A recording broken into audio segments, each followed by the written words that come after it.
Hello, in this devotional, we're going to give you 3 thoughts from Jeremiah chapter 7 through 11. So if you haven't read Jeremiah 7 through 11 just yet, go ahead, pause this video, read it, come back and unpause it. It's fine. We'll wait.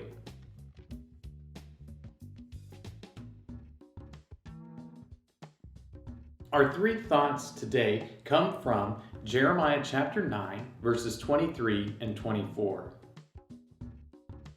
Thus says the Lord, let not the wise man boast in his wisdom. Let not the mighty man boast in his might. Let not the rich man boast in his riches. But let him who boasts boast in this, that he understands and knows me, that I am the Lord who practices steadfast love, justice, and righteousness in the earth. For in these things I delight, declares the Lord.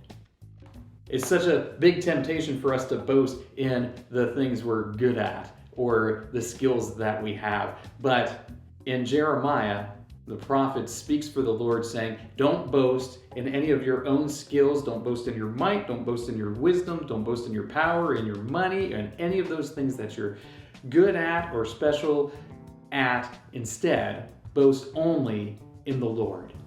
And that makes a lot of sense for us because we recognize that the Lord is the source of all of our strength, all of our might, wealth, intelligence, power, any of those things that we might boast in.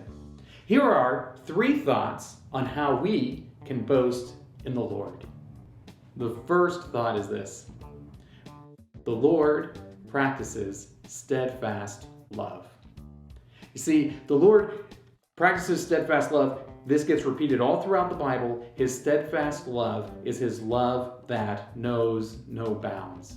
His love for his people is never ending. And that's kind of hard to understand, especially when you're reading Jeremiah, because Jeremiah is all about how the Lord is going to dispense his wrath on his people because they had abandoned him.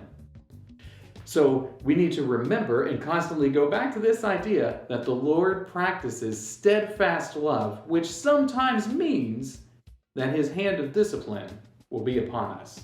So, first thought, the Lord practices steadfast love. Thought number 2, the Lord practices justice. This means that the Lord makes right where things have gone wrong.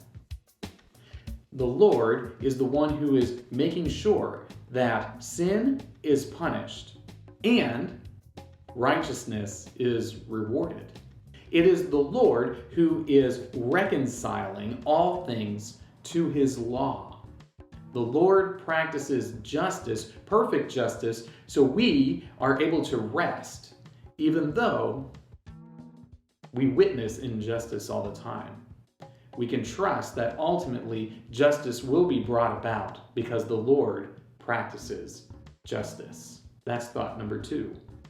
Our third thought for today is this: the Lord practices righteousness. That means that the Lord is going to do that which is right in every single circumstance. And we may not like the way that he practices righteousness, but we have to acknowledge the things that he does are right. And they are good, and they are in perfect accordance to his law. So when we see something the Lord is doing and we don't recognize it as being righteous, what we need to do is check ourselves and acknowledge that the Lord is righteous in all that he does. And we might just not be understanding how it is and why it is these certain events are coming about.